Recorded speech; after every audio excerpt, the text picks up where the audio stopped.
They believed the walls kept everything contained. At the Edna Mahan Correctional Facility for Women in Clinton, New Jersey, the daily rhythm was a controlled oscillation of lockups, meal times, and scheduled activities. The perimeter fences, the reinforced doors, the constant surveillance. These were designed to prevent the unpredictable, to ensure that what happened within the confines of the facility remained strictly within. But sometimes, biology and human connection defied containment.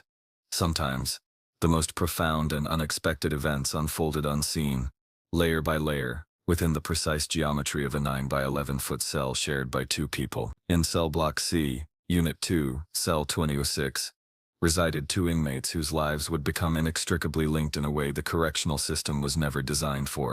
On one bunk lay B.M., a transgender woman navigating incarceration in a facility designated for cisgender women. Her presence within the general population, the result of complex legal and policy shifts, was a source of ongoing debate and logistical challenge for the administration. On the other bunk was I, a cisgender woman, also serving a lengthy sentence. They had been assigned as cellmates by correctional staff, a seemingly routine administrative decision based on available space and classification factors, designed for efficiency and order. Their initial interactions were subject to the standard dynamics of involuntary cohabitation. They navigated the shared space, the limited privacy, the enforced proximity that defined life behind bars. Meals were eaten side by side. The fluorescent lights hummed overhead through silent nights, and the distant sounds of the institution, keys rattling, doors clanging, the murmur of voices, formed the backdrop to their shared existence. There was no initial indication of anything beyond the pragmatic necessity of their living arrangement. Guards observed their cell during routine rounds, noting nothing out of the ordinary. Inmate interactions were monitored, but the intimate space of the cell often remained a black box beyond the periodic visual check. Sources within the facility, speaking later, described a gradual shift, a change in their demeanor towards one another, a closeness that developed beyond mere tolerance. It began subtly, perhaps a shared joke during yard time, a quiet conversation after lights out, an unspoken understanding forged in the unique crucible of confinement. These small connections were easily overlooked, amidst the larger, more overt conflicts and dramas that often punctuated prison life. The system was designed to detect aggression, contraband, escape plots. It was less equipped to identify the slow, quiet growth of human relationship, particularly one developing in the shadow of institutional rules and the complex realities of gender identity and sexuality in a confined environment. The facility policies regarding interactions between inmates, while strict, were often difficult to enforce within the privacy of a cell.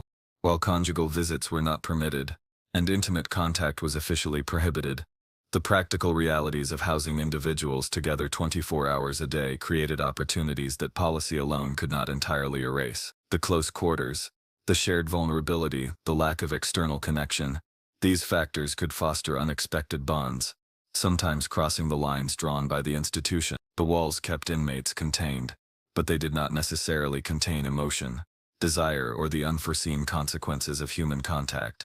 This was a reality the system understood in theory, but often struggled to manage in practice. Something was developing, quietly, behind door 246 in Cell Block C. Maya had arrived at Edna Mahan years prior, her life outside a tangled history culminating in a sentence that promised years away from the world she knew. Like many incarcerated individuals, her past was marked by challenges, complex relationships, and decisions that had led her down a path with severe consequences. She was, by many accounts from former inmates who knew her, reserved but not entirely solitary. She navigated the social hierarchies and unwritten rules of the prison yard with a quiet determination, focused on serving her time. Her family, limited in their ability to visit frequently due to distance or circumstance, remained a distant anchor to the life she hoped, perhaps against hope, to one day reclaim. B.M.'s journey to Edna Mahan was distinct, marked by the additional layer of navigating gender identity within the carceral system. Identifying as a woman, her placement in a women's facility was a result of evolving legal interpretations and policy changes aimed at housing transgender individuals according to their gender identity rather than their assigned sex at birth. This policy, while intended to affirm identity, presented unique challenges within the existing infrastructure and social dynamics of a women's prison. M's experience was, therefore, different from that of many cisgender inmates. involving additional scrutiny and sometimes friction related to her identity. Reports from within the facility later surfaced suggesting that Med had undergone gender-affirming surgeries prior to her incarceration, or was pursuing them while inside. This detail became crucial later in understanding the physical realities of the situation that unfolded. While the institution provided medical care, the specifics of individual medical histories were generally considered confidential. However, the presence of a transgender woman with male biological capabilities within a women's facility raised questions that policy had attempted to answer, but practical reality would severely test. The pairing of Nessie and I in Cell 206 was, in retrospect, a combination of individual histories, institutional policies, and the simple availability of space. Their cell became their world. Within its confines, conversations deepened, shared experiences, created intimacy, and the emotional and physical closeness born of constant proximity began to erode the formal boundaries of their relationship. The guards saw two women sharing a cell, adhering to the rules, participating in the routine. They saw what was presented, the surface of incarcerated life. They did not see the quiet moments after lights out, the vulnerabilities shared in the dim light filtering from the corridor, the slow, almost imperceptible drift from cellmates of circumstance to something more significant. The institution's focus was on security and control, on managing the large population. The micro-level interactions within individual cells were often beyond their detailed peer view, unless they resulted in overt conflict or violation. The passage of time inside a prison is measured in routine, broken only by scheduled events or unexpected incidents. Days bled into weeks, weeks into months. For B and I, and a bar, this period was marked by the deepening of their private world within Cell 20. They navigated the complexities of their bond in a space devoid of privacy, constantly aware of potential observation, yet finding ways to create their own sphere of intimacy. The formal institutional records noted their cell assignment, their participation in programs, their disciplinary history or lack thereof. They did not record the silent understanding that grew between them, the emotional reliance that confinement often fosters, or the physical relationship that would later become the subject of intense scrutiny and disbelief. The reality was unfolding, hidden in plain sight within the system designed to see everything. The first subtle signs were easily dismissed, even by herself. Fatigue that could be attributed to the monotony of prison life, or perhaps the quality of sleep on a standard-issue mattress. Nausea that might be food-related or stress-induced. Symptoms that in the outside world would prompt immediate suspicion were, within the walls of Edna Mahan, often interpreted through the lens of the incarcerated experience. Physical complaints were common, sometimes genuine, sometimes seeking attention or medical reprieve from routine. Reported not feeling well on several occasions, visited the infirmary, and was treated for minor ailments, none pointing to the underlying cause. Weeks turned into a couple of months. The subtle signs became less so. Emmy's physical appearance began to change in ways that were harder to ignore, even beneath the shapeless uniforms provided by the state. The slow, undeniable expansion of her abdomen was a change that eventually became apparent not just to her but to others who saw her regularly. Fellow inmates during recreation time, correctional officers during searches or daily counts. Whispers began to circulate quietly among the inmate population in Cell Block C.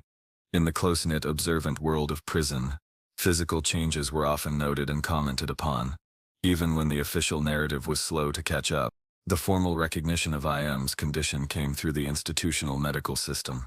A nurse or medical technician, performing a routine checkup or responding to a more persistent complaint from IM, conducted a standard medical test. The results were unequivocal. I was pregnant. This finding was immediately flagged within the facility's healthcare unit.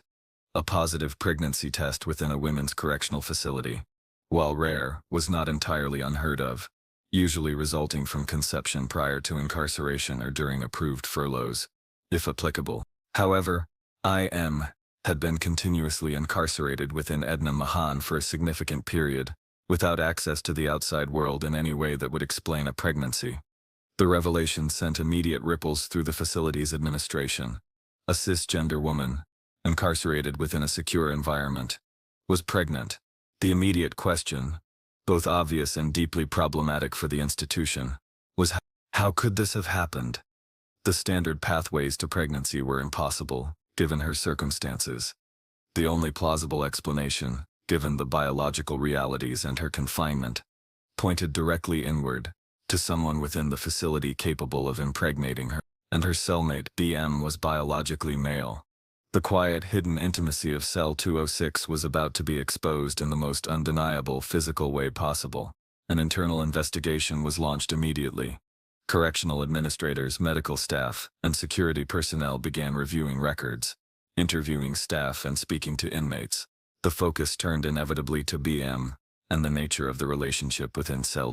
The policy allowing transgender individuals to be housed according to their gender identity suddenly intersected with the biological reality of a pregnancy occurring within the female-only population. It was a situation the policy had perhaps not fully anticipated, or at least, had not adequately mitigated the risks of. The walls, designed to contain the inmates, had clearly failed to contain the most fundamental act of procreation. The secret of Cell 206 was no longer a secret. The news of pregnancy spread quickly through the facility, transforming from quiet whispers into a subject of intense discussion among inmates and staff alike. The disbelief was palpable for many. How, in a place of such rigid control and surveillance, could something like this occur undetected for months? The internal investigation moved from the medical unit to the security protocols. Logs were reviewed, camera footage, where available and relevant to the cell block, was scrutinized, and officers assigned to Cell Block C were questioned about their observations of Cell 206 and the dynamic between BSIN and IM. The focus of the investigation quickly centered on the relationship between the two cellmates. While BM identified as a woman and was housed in a women's facility, her biological sex meant she possessed the capability to impregnate a cisgender woman. The physical intimacy that had developed between them, hidden behind the cell door and the veneer of routine, was now the undeniable explanation for IM's condition. The investigation sought to determine not just that it had happened, but how it had evaded detection for so long, and if any staff negligence or policy failures had contributed. This was more than just an interpersonal matter. It was a significant security and policy breach for the institution. Official reports, later referenced in legal proceedings, documented the timeline of IM's medical visits and the eventual confirmation of her pregnancy. They detailed the findings of the internal review into security practices within Cell Block C during the relevant period, while the specific details of the intimate relationship remained largely private between BM and IM. The fact of its physical culmination was now a matter of institutional record and investigation. The case highlighted a complex intersection of inmate rights, gender identity policies, and the fundamental need for security and safety within a correctional environment. The system was grappling with a consequence it hadn't effectively prevented. The administration at Edna Mahan faced immediate challenges. Housing arrangements had to be altered. BM and IM were separated. The legal and ethical questions surrounding IM's pregnancy while incarcerated became paramount. What support would she receive? What were the protocols for childbirth? What would happen to the child? Simultaneously, the spotlight intensified on the policy of housing transgender inmates in facilities corresponding to their gender identity. While many advocates argued it was necessary for safety and dignity, this incident was seized upon by critics as evidence of inherent risks. The existence of the pregnancy was concrete proof that the security measures, designed to control inmate interactions and prevent certain outcomes, had been circumvented. It wasn't contraband entering the facility or an inmate scaling a wall. It was a biological event occurring within the very heart of the controlled environment, a direct result of the close quarters living arrangement and the complex identities housed within the walls. The institution had believed its containment was absolute, but human nature, even under extreme duress and confinement, had found a way to create life. This was a profound disruption to the order and control the facility prided itself on maintaining. The next phase would involve managing the fallout and addressing the systemic failures this incident exposed. The administrative response to the pregnancy was swift and multifaceted. Internally, the facility reviewed its housing policies, particularly concerning transgender inmates, and their placement within the general population. Security protocols for routine cell checks and inmate observation were ostensibly tightened, although the practical limitations of constantly monitoring every interaction in every cell remained a significant challenge. Externally, the incident drew attention from state correctional officials, legal advocates, and the public. Questions were raised about accountability. Who was responsible for allowing this to happen? For Nez, the discovery of the pregnancy and the subsequent investigation placed her under increased scrutiny.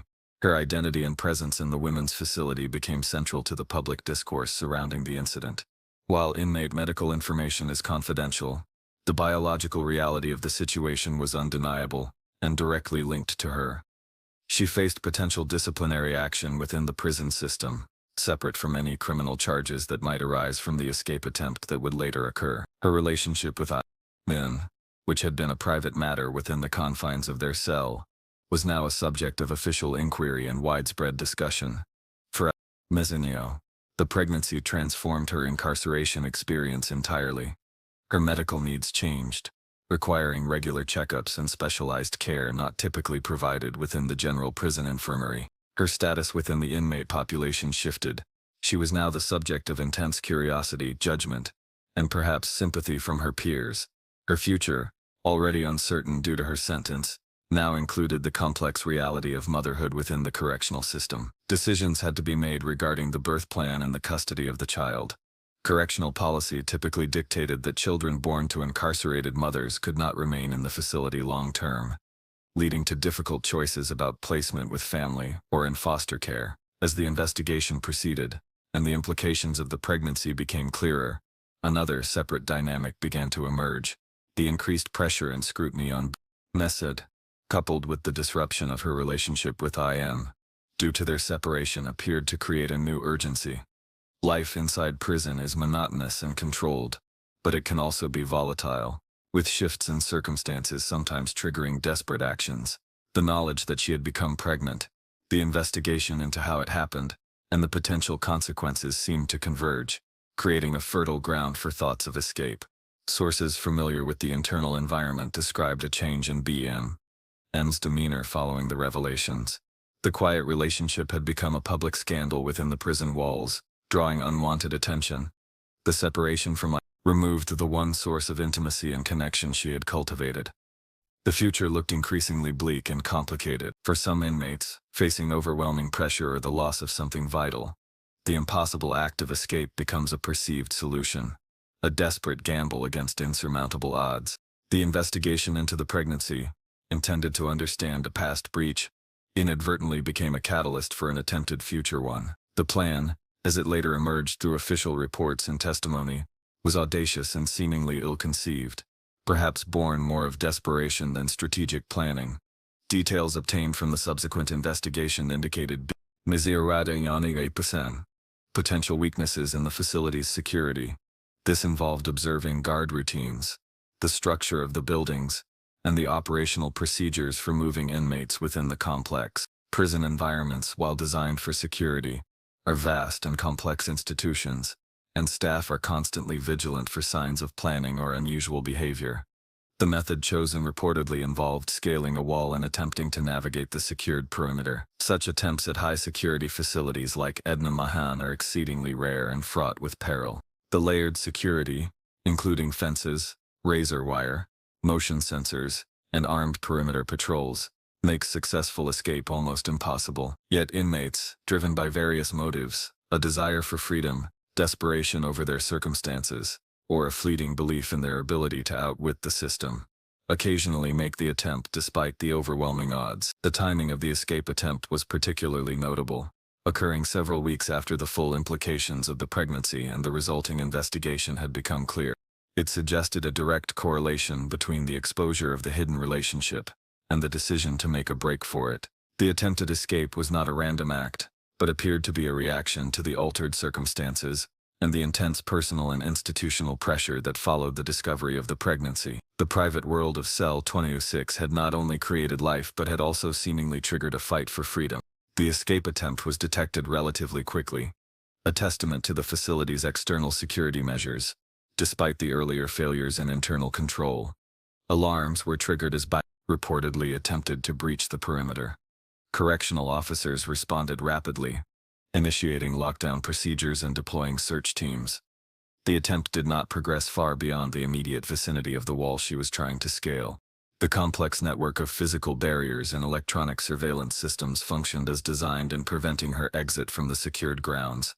B was apprehended on the facility grounds shortly after the alarm sounded. There was no successful breach of the outer perimeter. The attempt was thwarted before she could reach the world outside the prison walls.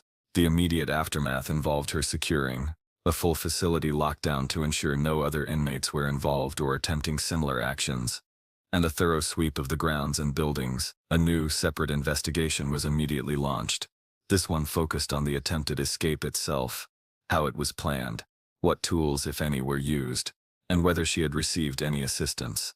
The failed escape attempt added a new layer of complexity to Ms. legal situation.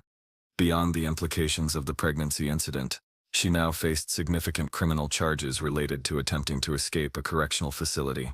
This is a felony offense with severe penalties, including additional years added to her existing sentence. It also had ramifications for her custody level and housing within the prison system.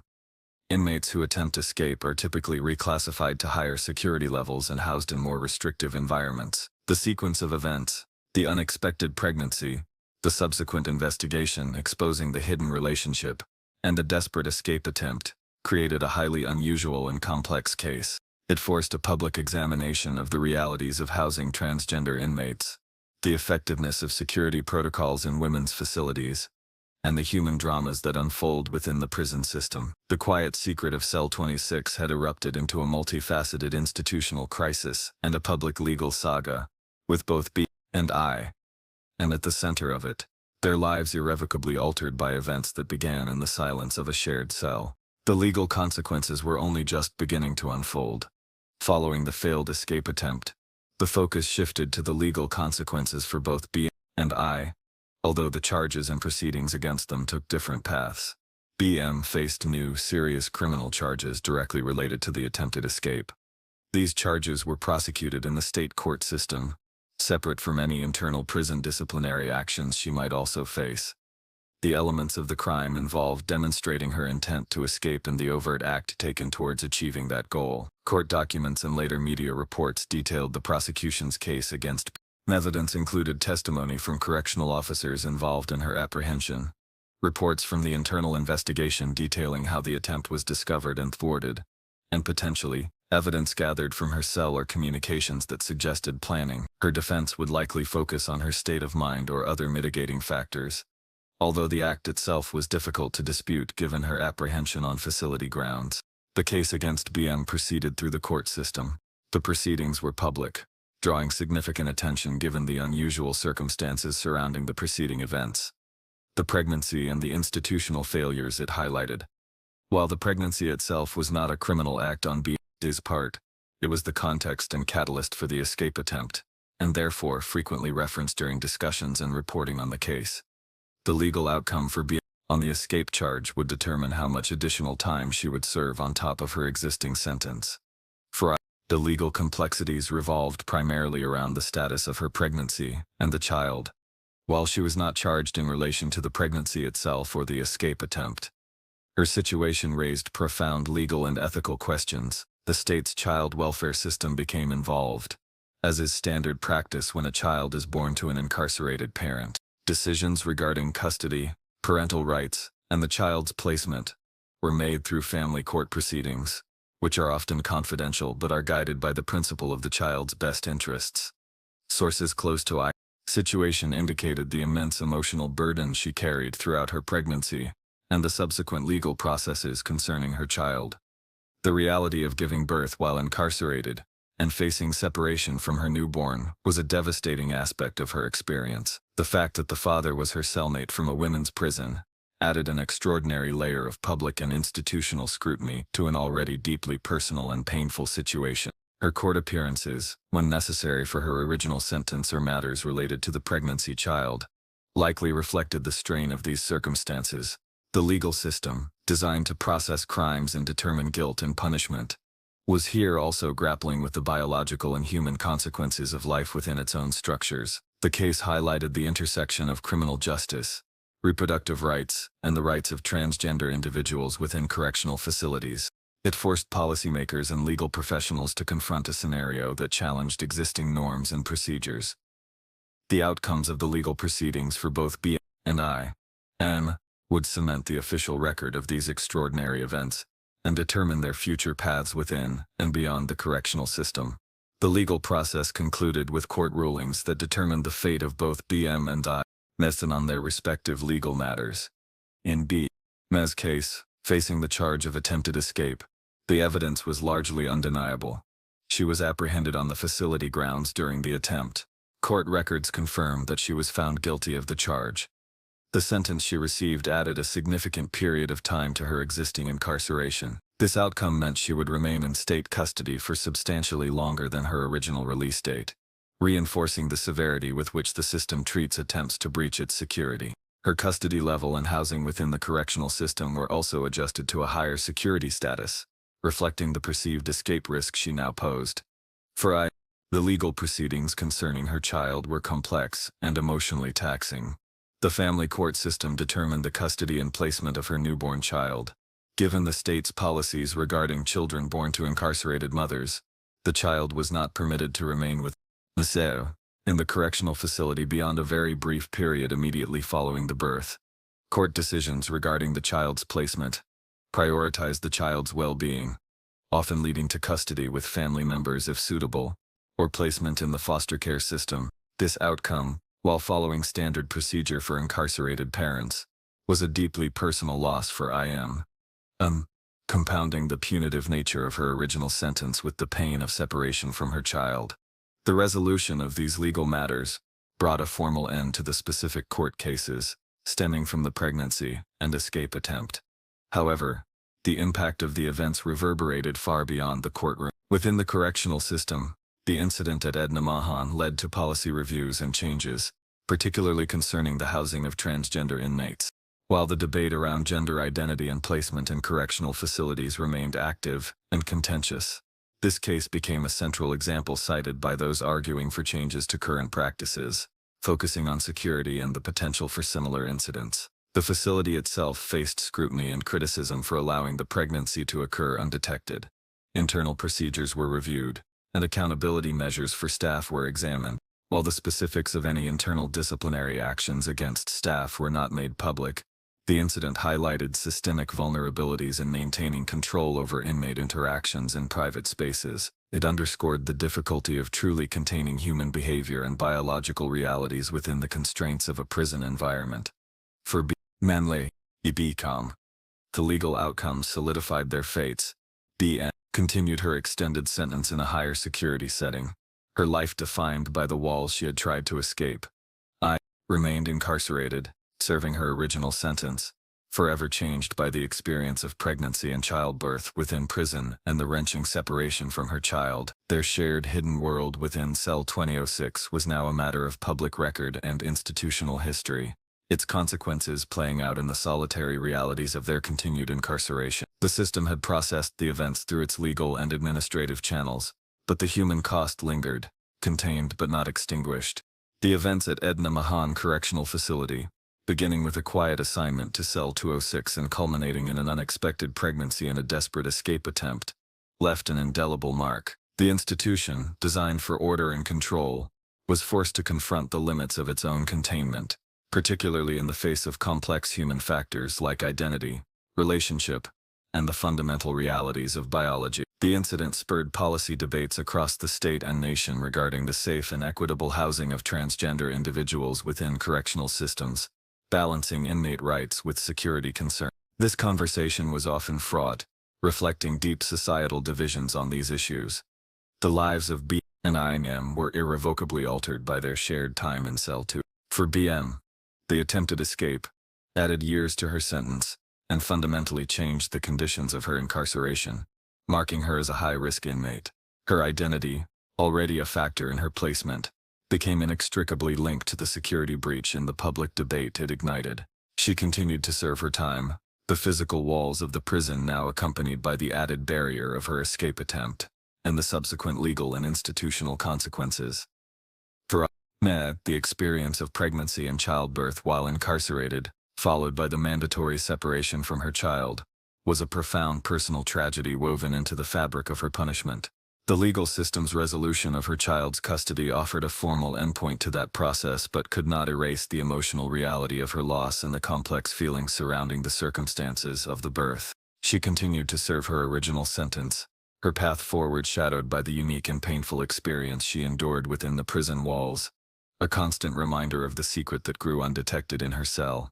The case, while processed through official channels and resulting in specific legal outcomes, served as a stark illustration of the unintended consequences that can arise when complex human needs and biological realities intersect with the rigid structure of a correctional system. It highlighted the fact that prisons are not merely static containers for people, but environments where human life continues, with all its inherent capacity for connection, creation, desperation, and unforeseen events. The individuals involved, the staff who managed the facility, the policymakers who set the rules, and the families affected, were all touched by the ripple effects of what occurred in Cellmate. The official reports, the court transcripts, the policy changes, these documented the institutional response. But beneath the surface of these official records lay the quiet, ongoing human reality, the years stretching ahead for Messier within the walls, the life of a child born into complex circumstances, and the enduring pain of separation and loss for us. The story of their cell, of a hidden relationship, and its undeniable physical manifestation, became a lasting, somber chapter in the history of the institution, a haunting reminder that some things, even within the most secure confines, cannot be fully contained. The walls held them, but the human story defied simple boundaries.